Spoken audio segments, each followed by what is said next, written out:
Hello everyone, welcome to chef Santosh Raj kitchen. చాలా సింపుల్గా ఇంట్లోనే రవ్వ పాయసం ఏ విధంగా చేయాలో చూపిస్తాను. ఇంట్లో ఎప్పుడైనా తినాలనిపించినప్పుడు కానీ ప్రసాదాలకు కానీ ఈ స్వీట్ అనేది చాలా సింపుల్ అండ్ తొందరగా కూడా అయిపోతుంది. దీనికోసం 3 టేబుల్ స్పూన్ల గీ వేసుకుంటున్నాను. వేసుకొని మంచిగా హీట్ అయిపోయిన తర్వాత ఇందులోనే ఒక్కొక్కటిగా నట్స్ వేసి నీట్గా ఫ్రై చేసేస్తాను. చాలా సింపుల్ అండి, ఇంట్లో ఉన్న వాటితోటే చేస్తున్నాం కాబట్టి.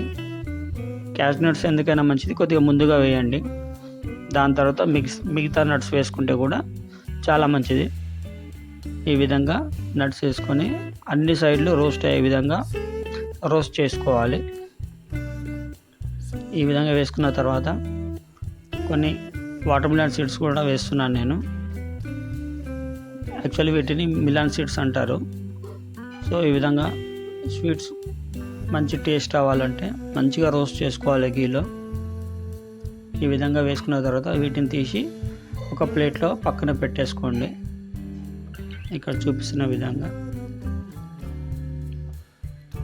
ఇప్పుడు మిగిలిన గీలో 1 కప్పు రవ్వ తీస్తున్నాను. రవ్వ వేసి నీట్గా గోల్డెన్ బ్రౌన్ కలర్ వచ్చే వరకు మంచిగా ఫ్రై చేసుకోండి. స్లో ఫ్లేమ్ మీద చేసుకోవాలి, బాగా గుర్తుపెట్టుకోండి.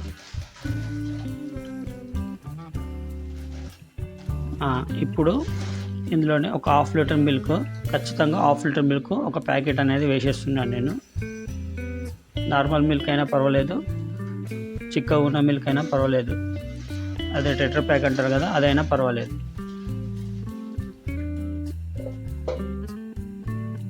సో తర్వాత 1 కప్పు రవ్వకి 1.5 కప్పు అంటే సేమ్ కప్పు తోటి షుగర్ వేసుకుంటున్నాను అనమాట, మీకు అర్థమయ్యే విధంగా. సో విధంగా వేసుకొని నీట్గా కలుపుకోవాలి. అండ్ ఇందులోనే ఇలాచీ పౌడర్ వాడుతున్నాను నేను. ఈ విధంగా వేసుకొని నీట్గా కలుపుకోవాలి.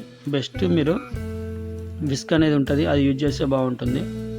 ఫైనల్గా మనం ఫ్రై చేసి పెట్టుకున్నటువంటి నట్స్ ఉన్నాయి కదా, అవి ఇందులో వేసి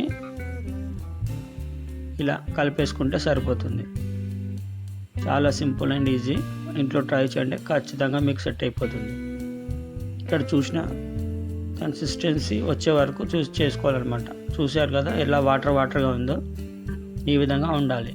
ముందే చిక్కగా పడితే కడాయిలో ఉన్నప్పుడు చిక్కగా చేసుకుంటే బయటకు వచ్చేలోపు మొత్తం ముద్దగా అయిపోతుంది. వీడియో నచ్చినట్లయితే ఛానల్ని సబ్స్క్రైబ్ చేసుకోండి. Thanks for watching.